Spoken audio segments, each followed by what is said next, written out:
Tun the Delicate walked into the school compound that morning like a king returning to his palace. His designer shoes gleamed in the sun, his white shirt crisp as though it had just been ironed by 10 servants, and his cologne trailed behind him, announcing his presence before his voice ever did. Students stepped aside as he passed, whispering about his new wristwatch, which, rumor had it, cost more than their parents earned in a year. Tun loved the attention. He thrived on it. Being the only son of a wealthy oil magnate in Lagos, he carried himself like the whole world existed just to amuse him. The teachers tolerated him, partly because his father had donated air conditioners to the staff room, partly because no one wanted to be on the wrong side of the Delicate family. To the students, Tun was untouchable, arrogant, spoiled, and loud. He never failed to remind everyone that he had drivers waiting to pick him up, that he had traveled abroad for summer holidays, and that his life was golden. What no one dared to mention was that beneath the luxury, his grades had been slipping dangerously so. That morning, as he strolled into classroom, he spotted Bolud sitting by the window, her head bent over a worn-out notebook. She was the opposite of everything Tun represented. Quiet, humble, poor. Her school uniform was neat, but faded from too many washes. Her shoes had been patched twice, and her bag looked like it had survived a storm. Yet, she carried herself with a dignity that even money couldn't buy. Tun didn't like that dignity. To him, it was an insult that someone so poor dared to look content. Ah! See our Madame Poverty writing again. Tun sneered loud enough for the whole class to hear. His friends burst into laughter, slapping desks in amusement. Bolud, are you preparing notes for when you become a housemaid? Maybe you're writing down recipes already. Bolud lifted her head slowly, her eyes meeting his. She didn't say a word. She never did. That silence always irritated him more than insults would have. He wanted her to fight back, to break, to bow to his wealth like everyone else did. But Bolud only smiled faintly, closed her book, and turned her gaze back out the window. The laughter in the classroom rang in her ears, but she refused to let her tears fall. Inside, her heart tightened. She was used to this, mockery, whispers, the endless reminder of her poverty. Yet, she had a secret weapon that no one, not even Tun, could take away from her. She was brilliant. Numbers bowed before her, words danced for her, and knowledge was her kingdom. No amount of money could buy the kind of brain she carried. She knew her time would come. Tun, meanwhile, strutted to his seat, feeling triumphant. But what he didn't know, what no one in that classroom yet knew, was that the results of the recent exams had just been posted on the staff board. By the end of the day, the arrogant Prince of Lagos would taste the bitter truth, and Bolud, the girl he mocked, would soon be the only one capable of saving him. Bolud had learned to make herself invisible.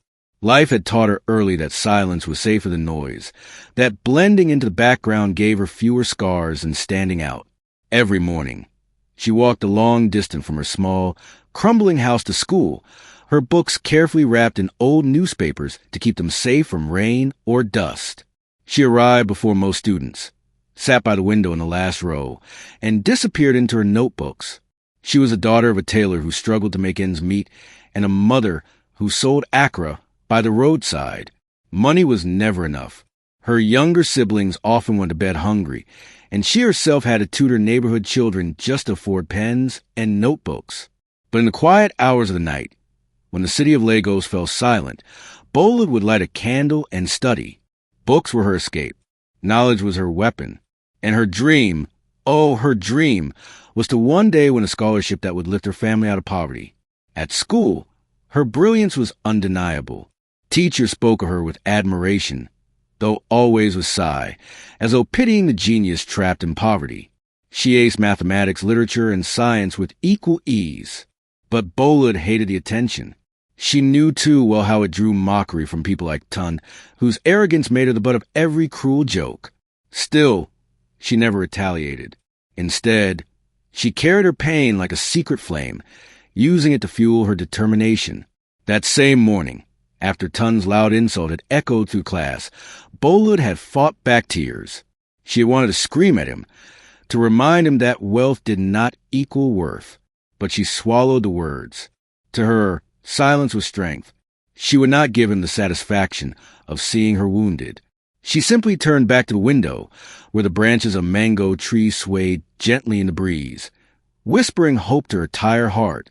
When the lunch bell rang, the students rushed out, chattering about food, gossip, and football matches. Bolid stayed behind. She opened her lunch pack, a small nylon bag that carried nothing more than groundnuts and Gary. She poured the Gary into a cup, added water from the school's tap, and stirred quietly. It was a poor meal, but it filled her stomach enough to keep her going. She ate slowly, praying her classmates wouldn't notice. But she wasn't as invisible as she thought. Standing at the back of the classroom, hidden by the doorframe, one pair of eyes had caught the scene. Tons.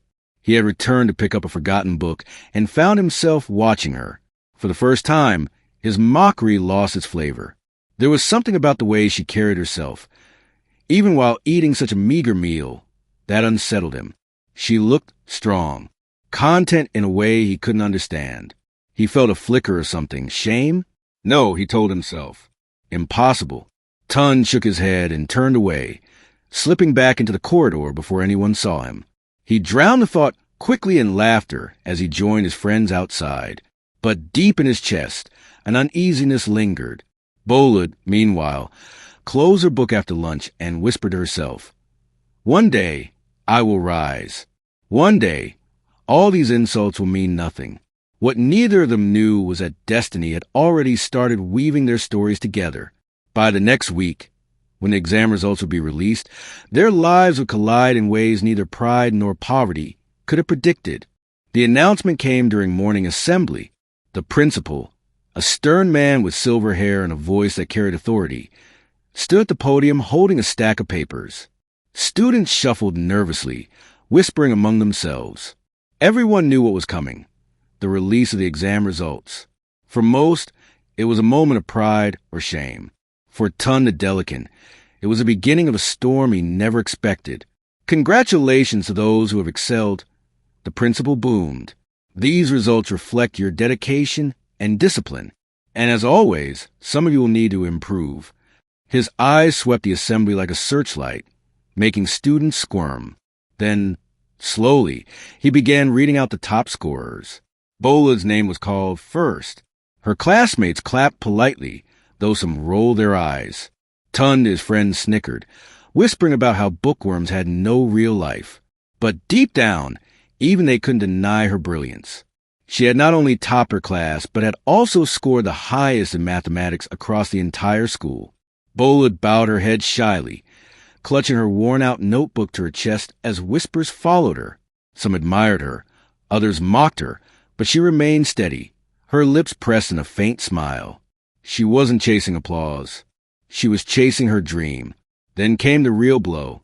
When the bottom scorers were read, Tun's name thundered across the courtyard. A ripple of shock ran through the students.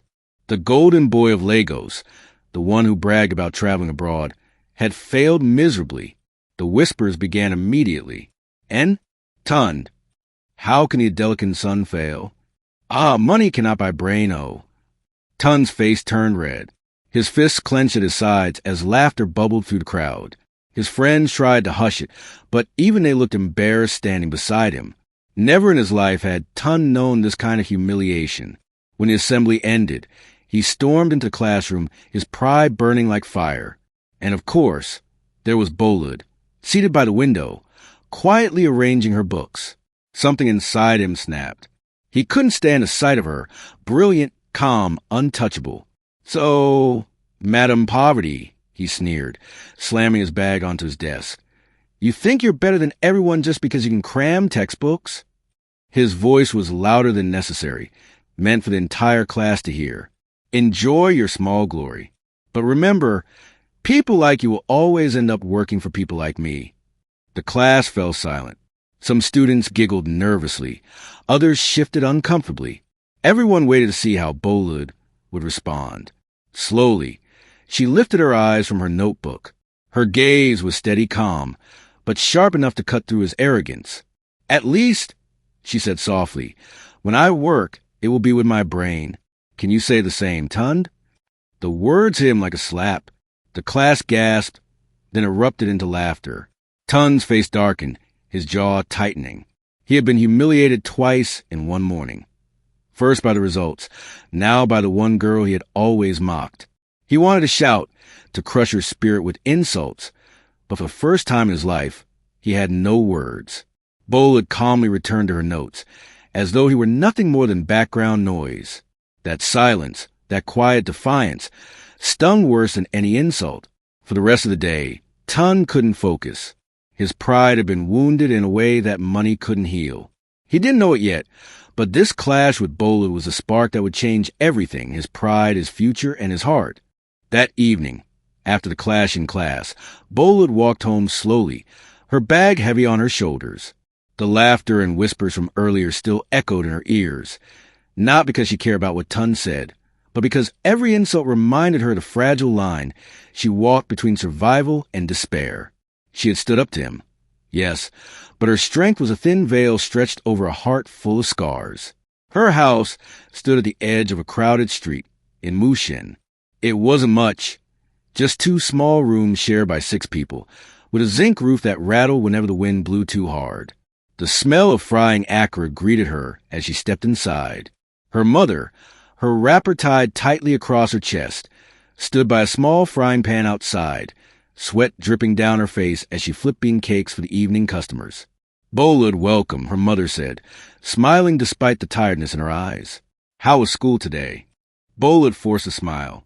"It was fine, Mama." She didn't have the heart to tell her about the insults, the laughter, the sting of poverty thrown in her face once again. Her mother already carried too many burdens. Inside, her younger siblings, 2 boys and a girl, huddled over a small lantern, trying to finish their homework before darkness swallowed the room. The eldest of them, Bayo, looked up eagerly. "Sister, did you come first again?" Bolid nodded, and their faces lit up with pride. For them, she wasn't just a sister. She was hope, the one who might someday lift them out of the endless cycle of struggle. Her achievements gave them reason to dream, even when food was scarce and rent hung over them like a storm cloud. But after dinner, a small portion of EBA shared between all of them, Bolid retreated into the tiny corner she called her study space. She lit a candle and opened her books, but her mind wasn't on the words. She thought of Tun's face, the arrogance twisting into humiliation, the venom in his voice when he called her Madam Poverty. She thought of the laughter of her classmates, how quick they were to mock, how easily they forgot that poverty wasn't a crime. Her chest tightened. The truth was, sometimes she wanted to scream. Sometimes she wanted to ask the world why life had given her brilliance but denied her comfort, why she had to study by candlelight while others read under chandeliers, why she had to carry her shoes on rainy days to keep them from falling apart, while others like Tun threw away sneakers worth her father's entire monthly earnings. A single tear slipped down her cheek. She quickly wiped it away, angry at herself. "Crying will not change anything," she whispered. "I must be strong." She bent over her books again, forcing her mind to focus. Her dreams were bigger than her pain. She wanted to be a doctor someday, to heal the sick, to give her family the kind of life they had never known. And yet, as she closed her notebook much later, exhaustion pulling at her eyelids, one thought lingered. If Tun had failed his exams this time, it meant he would cross paths with her again, because she had overheard 2 teachers whispering that the school was considering assigning him a tutor. A bitter smile curved her lips. Imagine the golden boy of Lagos, brought down low enough to need her help. Life, it seemed, was preparing an ironic twist. And though Bolid carried pain in her heart, she had no idea that destiny was about to put her directly at the center of Tun Delikin's redemption or destruction. The next morning, the air in the school compound buzzed with tension. The exam results had been pinned on the notice board at the front of the administration block, and as always, students swarmed the area like bees around honey. Those who did well beamed with pride, while those who failed wore long faces, already bracing for the scolding of teachers, or worse, their parents. Tun arrived late, as usual. His chauffeur dropped him off in a sleek black car that drew admiring glances. He stepped out in designer sneakers, sunglasses perched arrogantly on his nose, his usual grin plastered across his face. On the surface, he looked like the same untouchable golden boy, but inside, his chest tightened with dread. He already knew his results. He had peeked at them in the principal's office the day before, thanks to his father's influence. The humiliation still burned him. He had failed. Not just barely, but shamefully. His grades were the lowest in his class in mathematics, where Bolid had scored highest, had destroyed him completely. As he walked past the crowd, whispers followed him. Is it true? They said he failed badly. Ah, a delicate son? With all his bragging. Tun kept his head high, pretending not to hear. He pushed through the students and approached the board. His name sat at the bottom of the list like a stain. The numbers glared at him, mocking his pride. For the first time in his life, he wished he could disappear. Then his eyes traveled upward, and there it was, Bolid's name, at the very top, glowing like a crown. First in the class. First in mathematics. First overall. He felt a rush of heat, part anger, part shame. The same girl he mocked as Madam Poverty was standing tall where he had fallen, and as if fate had scripted the moment, Bolid herself approached the board. She slipped quietly through the crowd, her worn shoes barely making a sound. Students parted for her, not out of fear like they did for Tun, but out of respect. Her name on top of the list had silenced even her harshest critics. Her eyes scanned the board, and when she saw her results, a small, proud smile lit her face. She turned slightly and met Tun's gaze. For a long, tense moment, the arrogant prince and the quiet shadow stared at each other. Tun's jaw tightened. He wanted to sneer, to say something cruel, to reassert the superiority money had always given him. But the words died in his throat. Her calm eyes, filled with quiet confidence, pierced through his pride. He looked away first. The whispers around them grew louder. Some students laughed openly now. See, Bolid, first again. Tun, last again. Madam Poverty is richer in brain than ogre-rich boy. Tun's fists clenched, his nails digging into his palms. He stormed away before the shame could consume him, his designer shoes kicking up dust as he marched to his car. His friends hurried after him, but their laughter felt forced, nervous. They too knew the truth. Tun the Delican's golden mask had cracked. Bolid watched him leave, her smile fading. She didn't feel triumphant. She knew what it meant to fall, to taste the bitterness of failure. And though Tun had always mocked her, part of her heart ached at the humiliation he now carried. Later that day, whispers reached her ears. The school management had decided that if Tun's grades didn't improve, he would be expelled. His father's donations and influence couldn't cover up his academic disaster forever. And worse, the staff had begun discussing the possibility of assigning a student tutor to help him. Bolid's chest tightened as she overheard two teachers mention her name. The brilliant girl who had come first. The one who might just save the Adelicant heir from disgrace. She closed her notebook slowly, her heart pounding.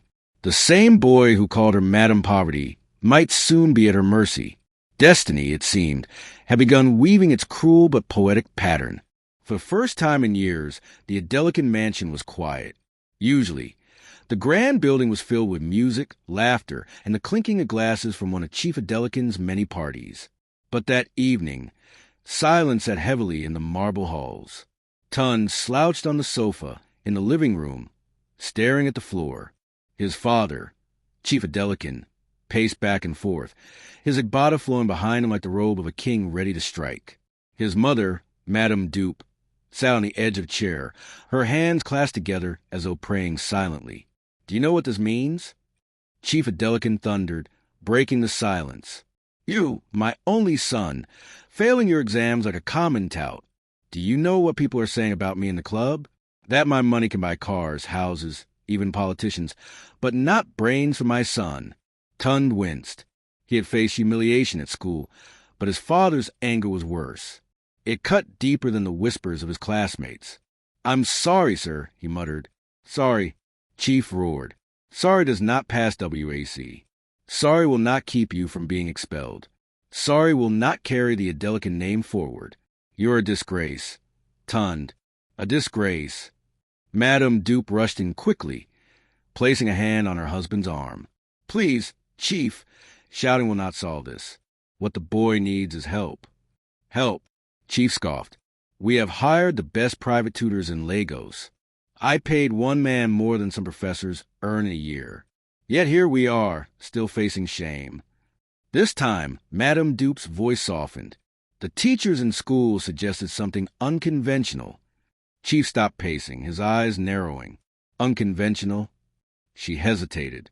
They said, there's a student in his class. A girl. Bright. Brilliant. She came first in the entire exam. They think she can tutor Tund, since she understands how the teachers set the questions. Tund's head snapped up. He already knew who they were talking about. His stomach twisted. Chief's brows furrowed. A student? You mean my son will sit down and be taught like a baby by some common child? Madame Dupe swallowed hard. Her name is Bolid. She's a poor girl, the one always top in the class. The teacher said she's disciplined, patient, and clever. If anyone can help Tund, it's her. Tund shot to his feet. Never. His voice shook with fury. You want me, Tund Adelican, to sit in front of that poverty-stricken girl? That girl who eats Gary in class? That girl who... Enough. Chief barked. If you had half the sense she has, we would not be here. You will accept this arrangement, Tund, or forget about staying in that school. And forget about stepping foot in this house again. The words hit Tund like a blow. His father's eyes were stone, unflinching. His mother looked at him with quiet pleading, as though begging him to surrender his pride before it was too late. Tund's fists trembled at his sides. Every fiber of his being screamed against it. To sit at the mercy of Bolid, the same girl he had mocked, the same one who had silenced him before the whole class. It was unthinkable. But beneath the rage, a small voice of fear whispered. He had failed, and if he didn't swallow his pride, his future might crumble before it began. That night, Chief Adelican made the call. The school arranged it quickly. And the next morning, as Bolid walked to school, carrying her patch bag and her quiet dreams, a teacher stopped her with news that made her heart stop. Bolid, the teacher said gently, the school has chosen you to tutor someone. It's a big responsibility, but I know you can handle it. Bolid's brows furrowed. Who, sir? The teacher sighed, almost apologetically. Tund Adelican. Her heart skipped a beat. She stood frozen, the name echoing in her mind. Of all the students in Lagos, fate had chosen him, the arrogant prince who mocked her at every chance. She tightened her grip on her bag. A storm was coming. Bolid could hardly believe it when Tund showed up at her small wooden door the following evening. He stood there awkwardly, a boy who was used to commanding spaces, suddenly looking smaller than she had ever seen him. He wore a white t-shirt and jeans, stripped of the arrogant blazers and flashy sneakers that usually announce his presence. His eyes darted nervously, as though even the air in her neighborhood made him uneasy. You're late, Bolid said quietly, folding her arms across her chest. She had been waiting for him, though she would never admit how many times she had rehearsed what to say. Tund smirked faintly, trying to reclaim some pride. Traffic, he lied. In truth, he had stood outside for 10 whole minutes, gathering the courage to knock. Bolid stepped aside reluctantly and let him in. Her home was small, a single sitting room with a table that doubled as both a dining surface and a reading desk. The walls were lined with old textbooks, some inherited, others borrowed. The faint smell of fried beans hung in the air. Tund scanned the space, his lips twitching as if to make a mocking remark, but he caught her sharp gaze and swallowed it back. Sit, Bolid instructed, gesturing to the chair by the table. If you're serious about passing, we start now. The words pricked at his ego. Nobody ever spoke to Tund like that. At school, his name carried weight. Teachers softened at his smile, classmates laughed at his jokes, and even when he was wrong, people nodded as if he were right. But here, in Bolid's world, his name had no crown. He was just a boy who had failed. He sat down, slouching in his usual careless posture. Bolid frowned. Sit up straight. You're not in a club. You're here to learn. He almost snapped back, almost let the old arrogance speak. But something about her tone disarmed him. She wasn't mocking him. She wasn't afraid of him either. She was simply firm. Tund obeyed. They began with mathematics, the very subject that had crushed him. Bolad's method was patient, breaking problems into pieces until they looked less like monsters and more like puzzles. At first, Tun struggled to follow, his mind distracted by pride and annoyance. But when Bolad leaned closer to explain an equation, her voice steady and clear, he found himself actually listening. Hours slipped away. The evening darkened, and the hum of crickets filled the room. Tun, for the first time in months, solved the problem correctly without guessing. He looked up, expecting Bolad to dismiss it as nothing, but instead she smiled, a small, genuine smile that reached her eyes. "You see," she said softly, "you're not stupid, Tun. You've just been lazy." The words pierced him deeper than any insult she had ever thrown back at his mockery. Lazy. That was what he truly was. And yet, she had said it without venom, just truth. For the first time in his life, Tun bowed his head in humility. The boy who mocked her now found himself whispering, "Thank you." Bolad blinked, surprised. Maybe, just maybe, this arrogant prince could change. Tun sat in his father's vast library, a room filled with polished mahogany shelves stacked with leather-bound books no one had touched in years. His chest burned with silent rebellion. Bolad's lessons were already gnawing at his ego. For the first time in his life, someone dared to correct him, not out of malice, but with a firm honesty that stung worse than insults. He had spent years being praised for the smallest achievements. His friends hailed him. His teachers often gave him the benefit of the doubt because of his family name, and his father's money built a wall around him. But Bolad was different. She wasn't impressed by his wristwatch, his designer clothes, or the way he walked into class as though he owned the air. She saw only his ignorance, and she was not afraid to say it. At first, he thought he could endure it just to pass the exams, but the sessions were becoming a battlefield. His pride and her patience collided every evening. "Tun, you can't just cram formulas without understanding them," she told him, tapping her pencil against his notebook. "Knowledge doesn't work like that." He had almost exploded at her words. "Who are you to lecture me? Do you think because you live in a mud house and read under a kerosene lamp, you know more than me?" His words shot like arrows, but Bolad didn't flinch. She simply stared at him, her eyes calm but piercing.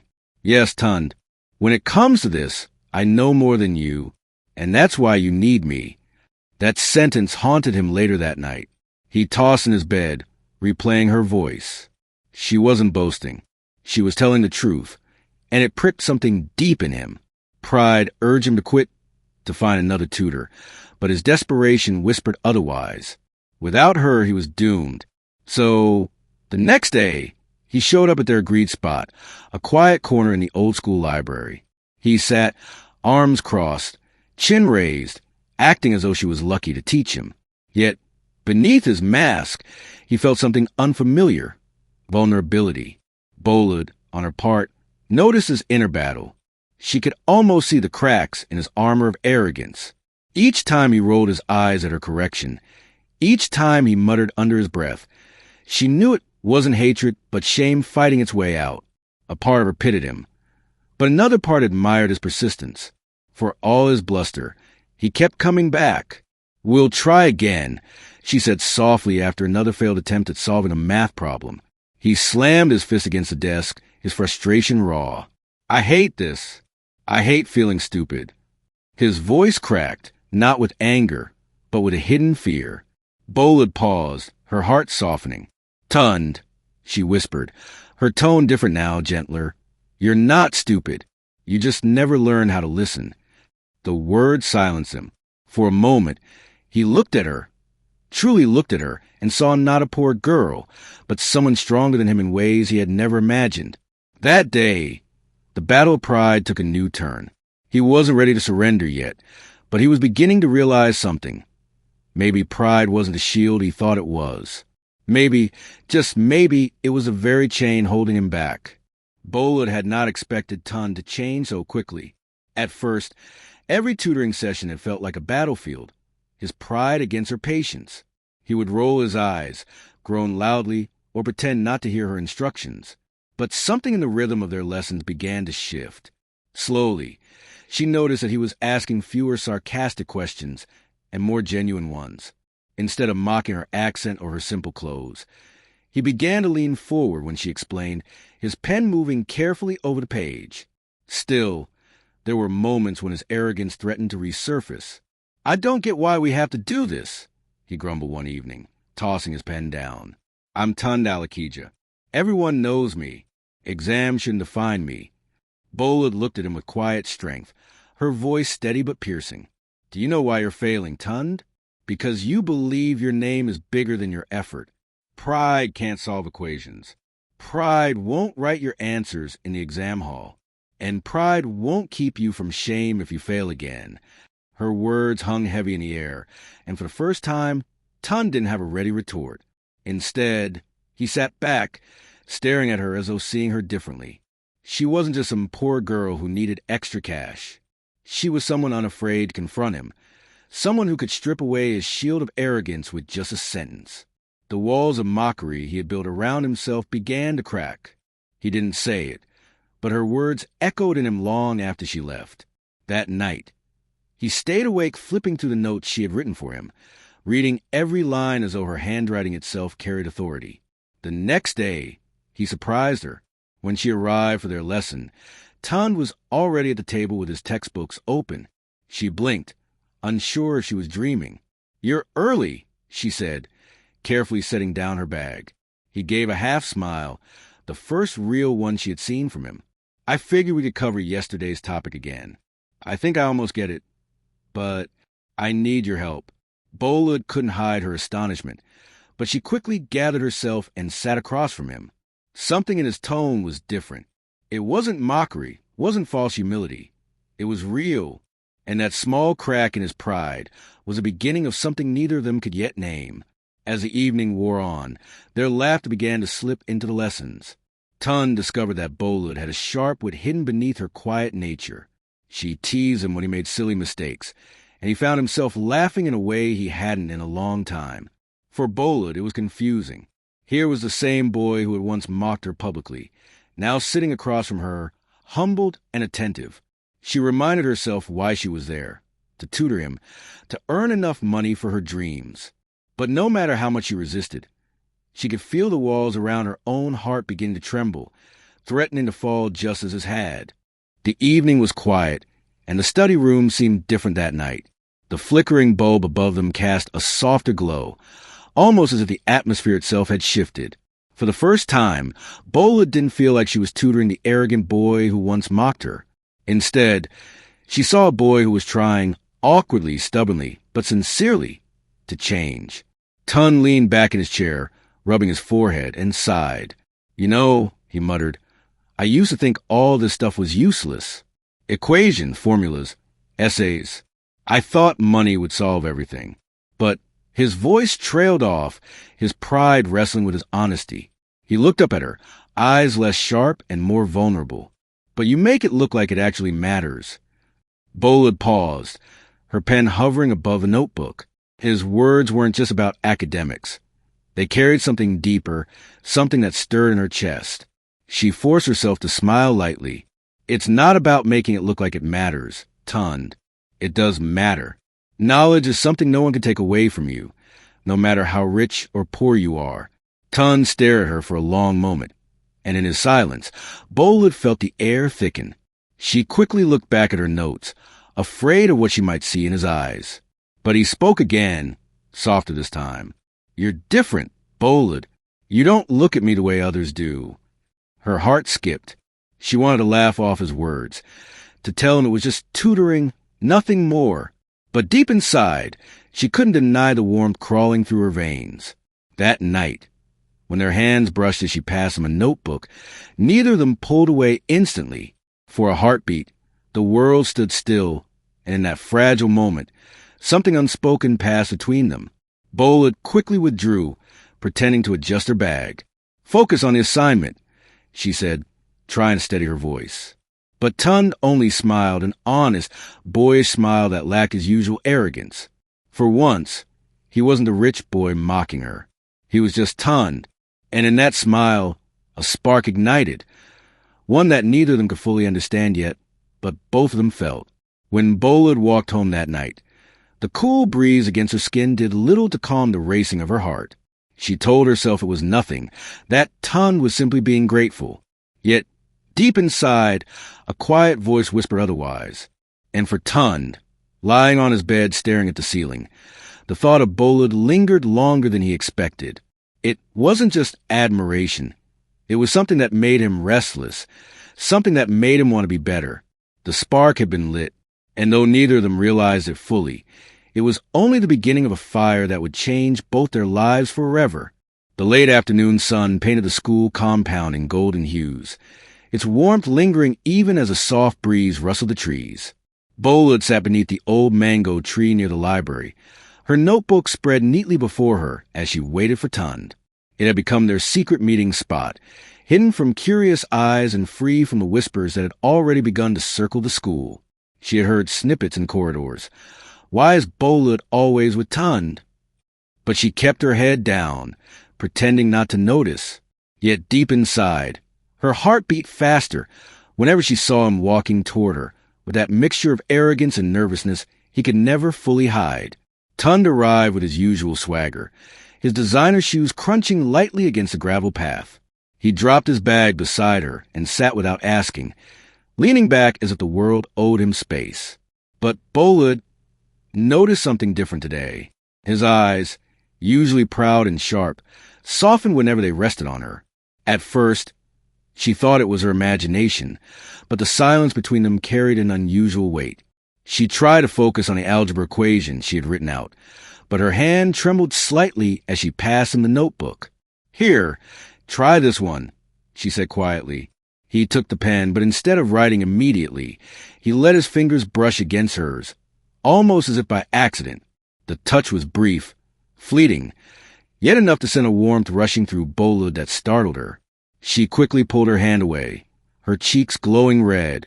Tund smirked, pretending he had done nothing out of the ordinary. But deep inside, he was fighting a battle he never thought he would face. For the first time in his life, the presence of someone else made him uncertain, even vulnerable.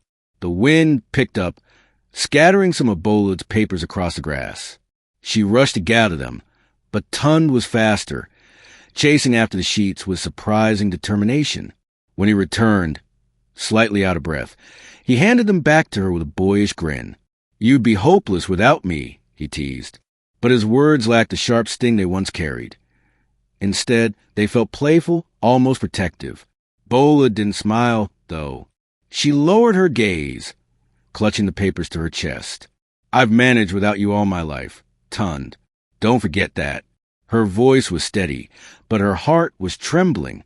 As the sun began to sink, casting long shadows across the field, they returned to the lesson. Yet both knew something had shifted. There was a softness in the air, a whisper that neither dared to voice but both could feel. Tund caught himself staring at her more often than the notebook, his thoughts straying far from equations. Bolud, too, felt the pull, though she reminded herself over and over that men like Tund never truly saw girls like her.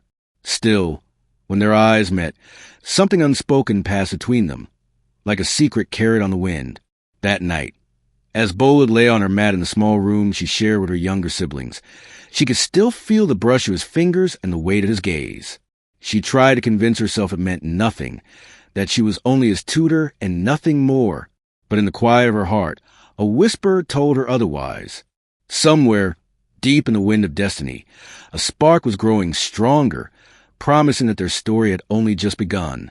The air between Tund and Bolud had grown lighter since their little incident under the mango tree. He often caught himself staring at her lips when she spoke, or laughing at her quiet jokes in ways he never thought possible. Their study sessions stretched beyond textbooks. Sometimes they wandered into conversations about dreams, fears, and what it meant to live in a world that judged you by what you owned. Yet, behind the spark that flickered in his chest, there was a shadow lurking. Tund had always been a prince in his world. A boy who commanded attention with his father's money, a boy adored by his clique and respected out of fear. He wondered what they would say if they saw him leaning closer to Bolud, listening intently as she explained calculus, or smiling at the way her eyes lit up when she solved a tough equation. On the other side, Bolud battled her own storm. She had never known affection from boys like Tund, and the change in his behavior confused her. Was this a cruel trick? A joke he would later laugh about with his friends? or was it genuine?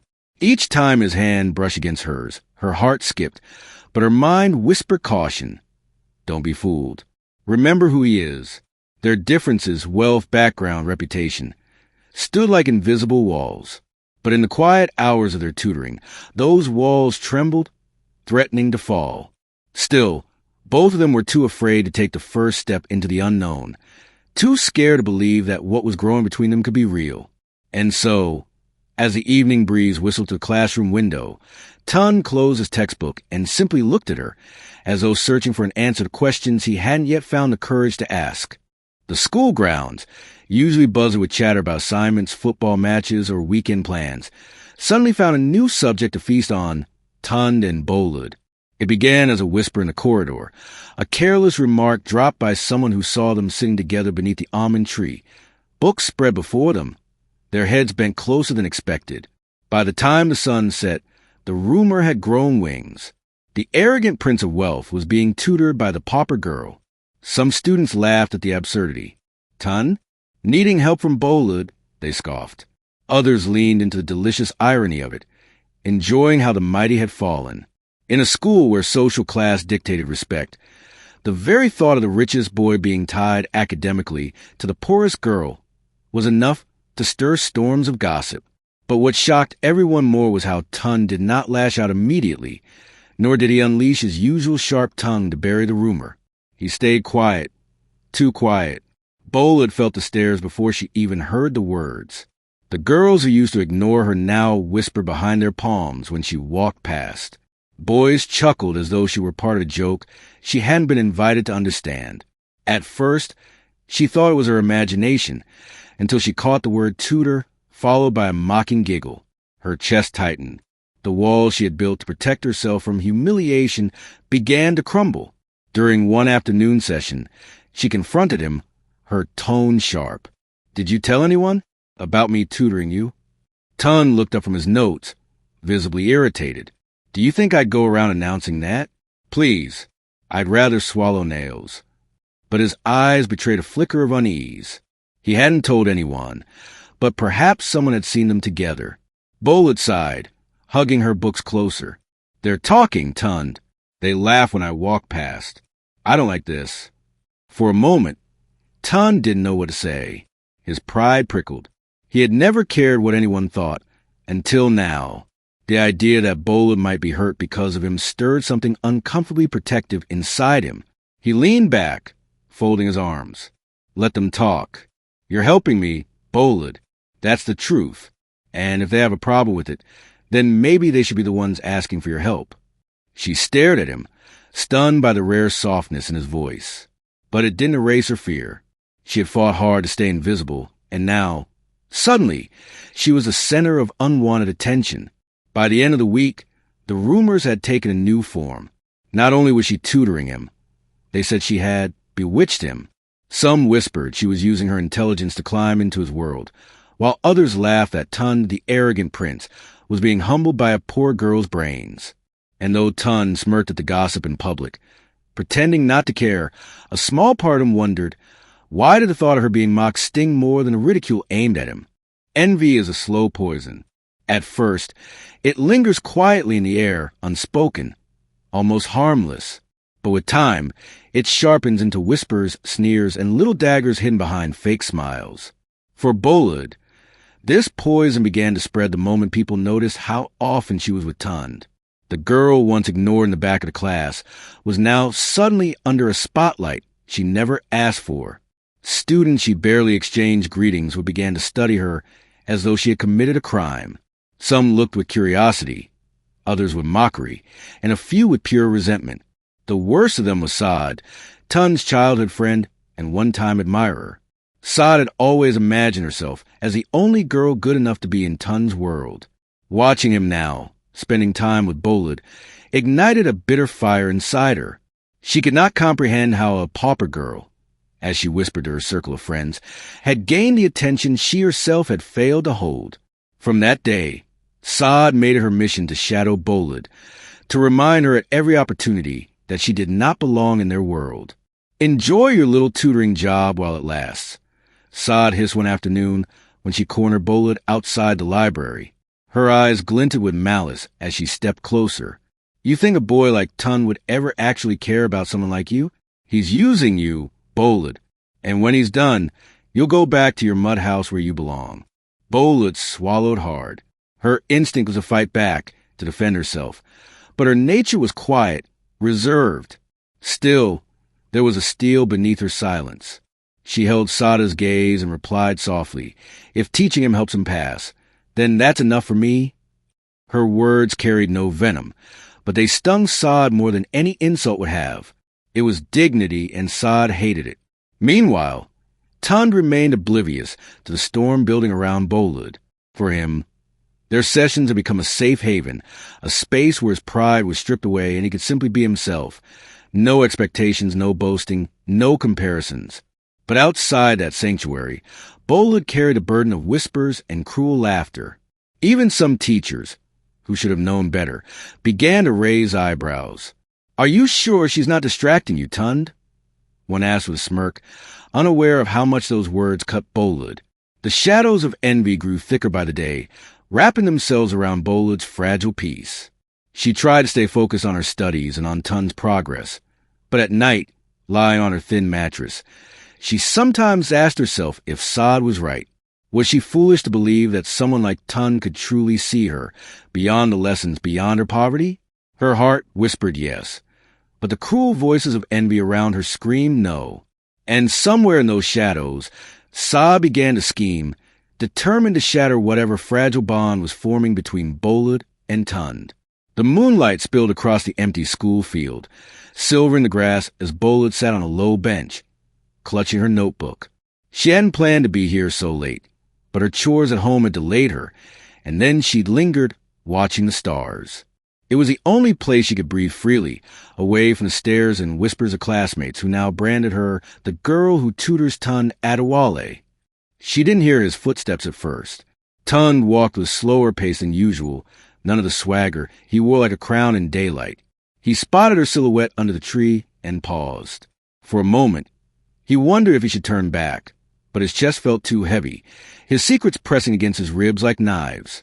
"Bolid," he said softly, his voice almost breaking the stillness. She startled, then straightened. "Tund, what are you doing here at this hour?" He sat down beside her, close enough to feel her warmth, but careful not to touch.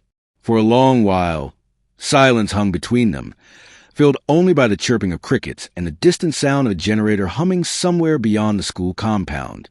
"I didn't come here to argue," he began, his eyes fixed on the ground. "I came because I don't know who else to talk to." Bolid turned her head slowly, watching him with curiosity and caution. This was not the arrogant boy who mocked her in front of class. This was someone else, someone human, fragile. Tund inhaled sharply. "Everyone thinks I have it all, money, power, friends. But they don't know the truth. They don't know that I'm drowning inside." He clenched his fists. "My father doesn't see me. My mother barely speaks to me. And when I fail, they don't ask why. They just look at me with disappointment. Do you know how that feels?" Bolid's chest tightened. She knew too well what disappointment felt like, though in her world it came from poverty and lost chances, not the weight of high expectations. But she stayed silent, letting him speak. "I thought mocking people, showing off, would make me feel alive," he confessed, his voice trembling. "But it just made me lonelier. And then you," his gaze lifted to meet hers. "You see me in a way no one else does. You're not afraid of me. You don't need anything from me. Bolid, when you sit across from me in those study sessions, I feel different, like maybe I could be more than just my father's son." Her breath caught. She hadn't expected this. Not from him. "Tund," she whispered, her heart pounding. "I like you," he said, finally letting the words escape, raw and unpolished. "I don't know when it started. Maybe when you scolded me for not paying attention. Maybe when you looked me in the eyes without fear. But it's real, and it scares me." The silence that followed was heavier than any words. Bolid's fingers tightened around her notebook, her heart waging war against her mind. She knew the risks, the differences between their worlds. But in his eyes, stripped of arrogance and filled with longing, she saw a boy she couldn't completely push away. Her lips trembled as she replied, "Ton, you shouldn't say such things. People will never understand." "Then let them not understand," he murmured. "I just needed you to know." And in the moonlit stillness, a fragile spark became something more. The air felt heavy that evening, the kind of weight that pressed down on a heart until it struggled to breathe. Tund had walked Bolid home after their session, his hands buried in his pockets, his voice unsteady. He had said it without planning, without the usual bravado that coated his words. "Bolid, I think I like you. No, I know I like you." Bolid stopped walking, her breath catching like a trapped bird. For a moment, her heart leapt, but then reality struck her like cold water. She turned to him, her face caught between disbelief and fear. "Don't say that, Tund," she whispered, her eyes darting away. "You're joking." "I'm not joking," Tund said firmly, stepping closer, his eyes soft but unwavering. "I've never been so serious. Every day with you, it changes me. You make me want to be better." Her chest tightened. A swirl of emotions rose. Hope, longing, but also deep-rooted fear. "Stop," she cut in, her voice sharper this time, though it trembled. "You can't mean that. We're too different. You're Tund Aidnaron, the boy everyone admires. I'm just Bolid, the girl they mock. This," she gestured between them, "cannot happen." Tund's face fell, a sting sharper than any insult he had ever received. For the first time, rejection touched him, not from society or academics, but from someone he truly cared about. "Why not? Do you really think I care about what people say?" Bolid's throat burned as tears threatened. "Because I care," she snapped, before her voice broke into a whisper. "I can't be the girl everyone laughs at because of you. I can't handle it, Tund." Silence hung between them, the night swallowing their words. Tund clenched his fists, his pride screaming to argue, but his heart too fragile to push further. "So that's it?" he asked, his tone low, almost defeated. Bolid looked at him, her lips trembling, her heart screaming a different answer than the one she gave. "That's it," she said, forcing her voice into firmness it didn't feel. Then she turned and walked away, each step echoing with the sound of her own breaking heart.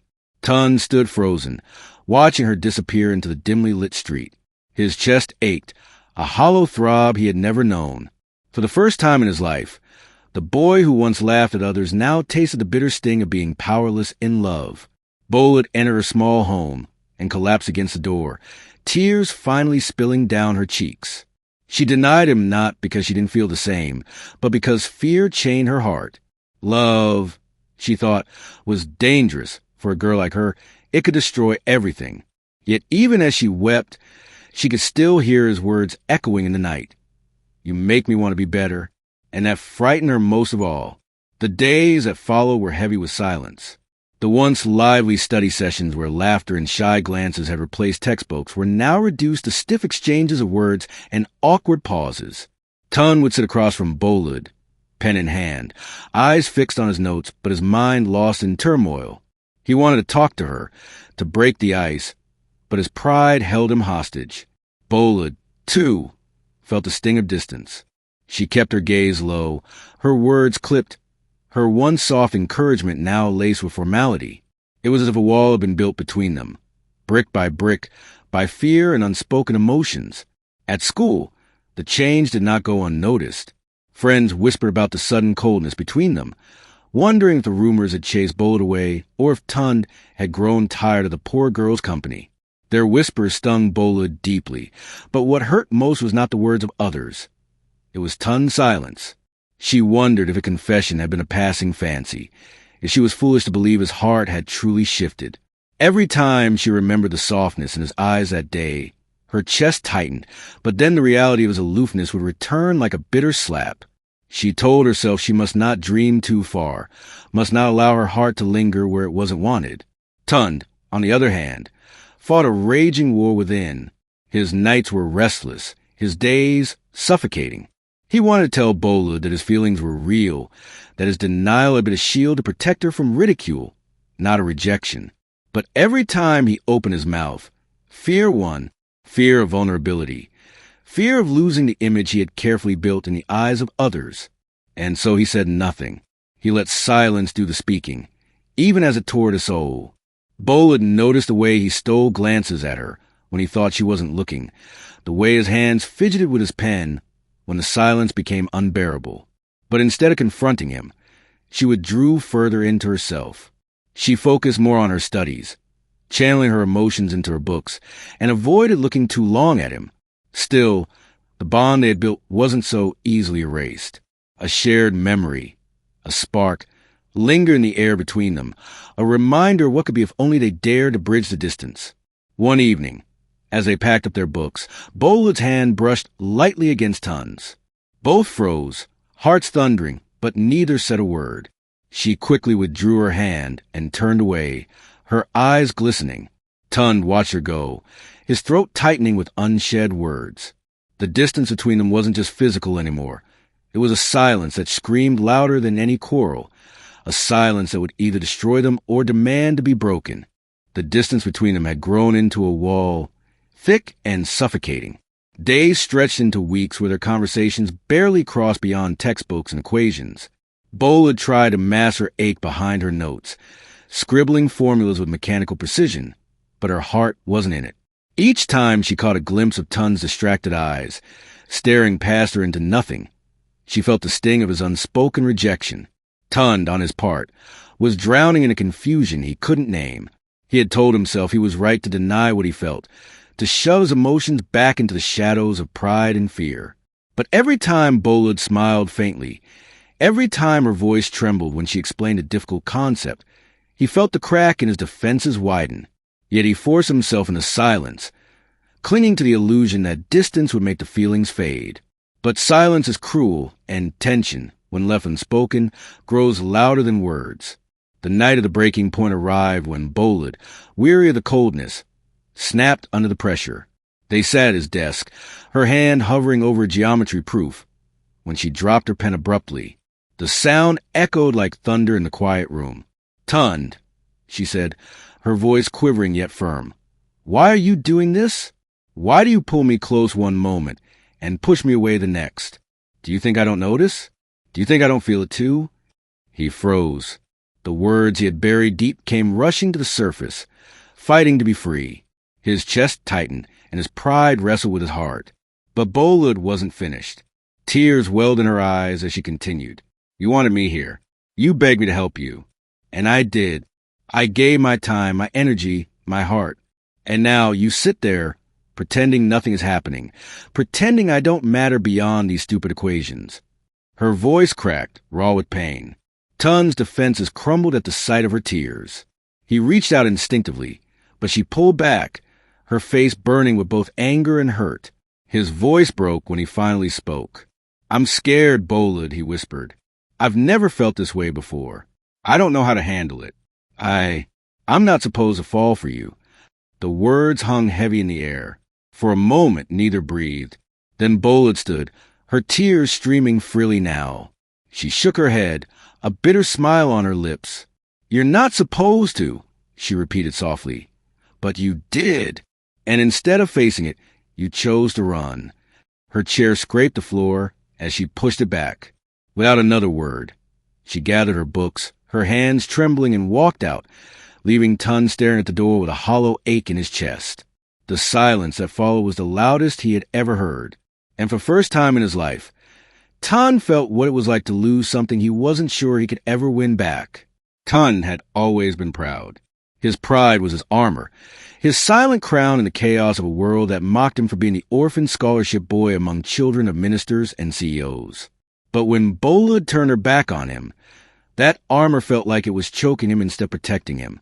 For days, he watched her from a distance, her laughter no longer spilling freely when he was near, her eyes avoiding as like he was a stranger.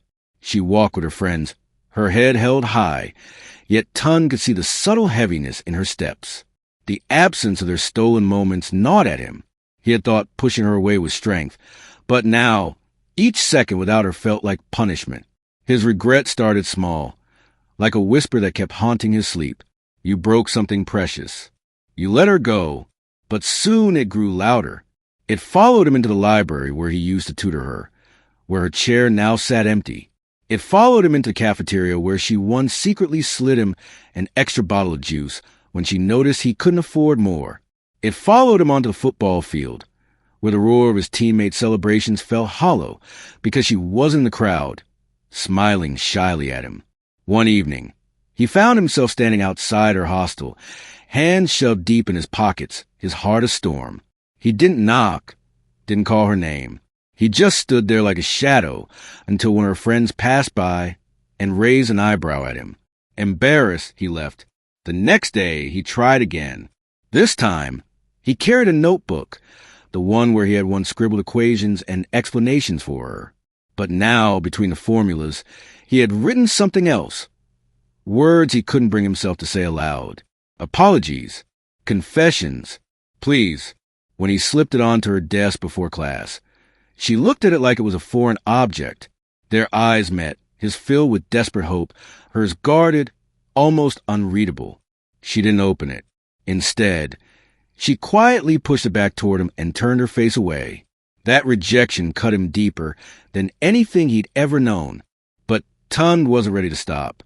For the first time in his life, he chased, not success, not victory, but someone. He began waiting after her lectures, offering to carry her books. She refused. He tried leaving little notes under her locker, but she never replied. He lingered at the edge of her conversations, hoping for even the smallest smile. Still, silence was all she gave him. His friends began to notice his distraction, his slipping grades, his restless energy. They teased him at first, then worried. One even warned him, "Tund, be careful. Bolid is not someone you can win with stubbornness." But Tund already knew this wasn't about winning. This was about not losing her forever. Late one night, he sat at the edge of the football pitch, staring at the stars. He remembered the way Bolid once told him she loved the night sky because it made her feel small but safe, like she was part of something bigger. He whispered into the darkness, "I was a fool, Bolu. I was afraid. But I need you. I'll fight this time, even if it takes everything." The tide was turning. The boy who once feared love was finally ready to chase it, with the same fire he had always reserved for his dreams. The day dawned with a weight in the air that only Tund could feel. For nights he had lain awake, tossing on his bed, haunted by the image of Bolid's tear-streaked face and the sharpness of her words. "You don't even know what you want, Tund. You only know what your pride allows you to show."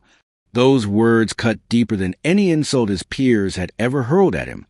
They stripped him bare, leaving him restless, aching and burning with one thought. He could not let her slip away. Not again. Not this time. At school, the atmosphere buzzed with anticipation. It was the day of the annual inter-school debate competition, hosted in the Grand Hall where students from across the region gathered. Their school was competing, and the hall was already packed with students, teachers, parents, and even reporters. Banners hung from the walls. The school anthem echoed in the background, and the air smelled of freshly polished wood and chalk dust. Bolid was among the contestants, standing at the edge of the stage in her neatly pressed uniform, her eyes sharp and focused as she went over her notes.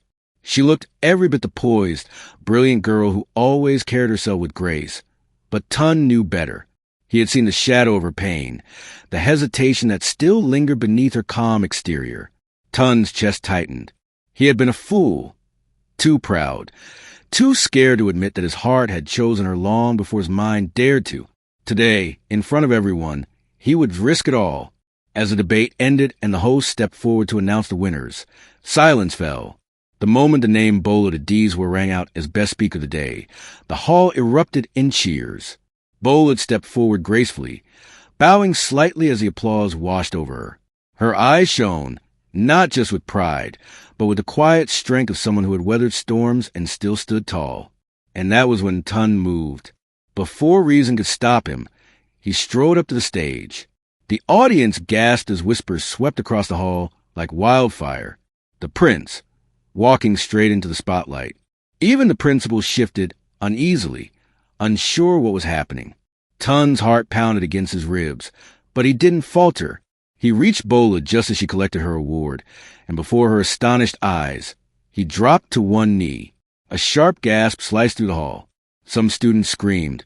Others clapped wildly, while a few teachers tried to hush the commotion. Bolud. Tun's voice rang out, steady despite the chaos. I've been a coward. I've let pride and fear stand between me and the one person who makes my heart race, who makes me better than I am. I don't care who hears this. I don't care what anyone thinks. What I feel for you is real. I don't want to hide it anymore. I want you to know I love you.